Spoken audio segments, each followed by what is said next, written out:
গতকাল গভীর রাতে অমরপুর বিধানসভা কেন্দ্রের প্রত্যন্ত একটা গ্রাম মালবাসা এলাকায় আমাদের গত তিস্তর পঞ্চায়েত নির্বাচনে জাতীয় কংগ্রেসের প্রার্থী হয়েছিলেন সঞ্জীব দেবনাথ। ওনার বাড়িতে বিজেপির আশ্রিত দুষ্কৃতিকারীরা রাতের বেলা সেখানে হামলা করে তাদের বাড়িঘর ভাঙচুর করেছে। খুব অবাক করার বিষয়, সেখানে ঠাকুরঘরও তাদের হাত থেকে সেখানে রক্ষা পায়নি।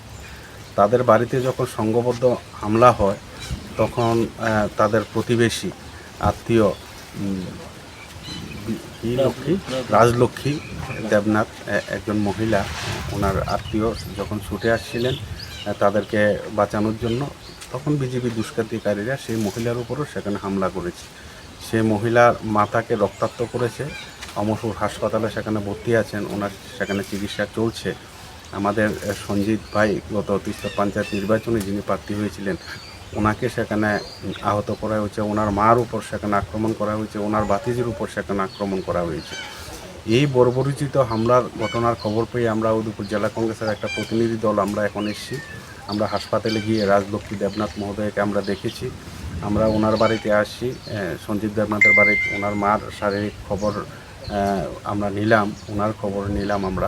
আমরা আমাদের কংগ্রেসের একটা প্রতিনিধি দল মহকুমার পুলিশ আধিকারিকের সাথে সেখানে কথা বলেছেন যে সমস্ত দুষ্কৃতিকারীরা তাদের উপর সেখানে হামলা করেছে। এই পরিবার উপর হামলা আজকে নতুন নয়। তিস্তর পঞ্চায়েত নির্বাচনের দাঁড়ানোর পর থেকে শাসক দল বিভিন্নভাবে তাদের সামাজিকভাবে সেখানে হেনস্থা করার সেখানে পরিকল্পনা করছে।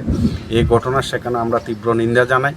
আমরা জেলা কংগ্রেসের তরফ থেকে পুলিশ সুপারের কাছে আমরা যাব এবং দাবি করব অবিলম্বে যাতে দুষ্কৃতিকারীদের সেখানে গ্রেপ্তার করা হয়।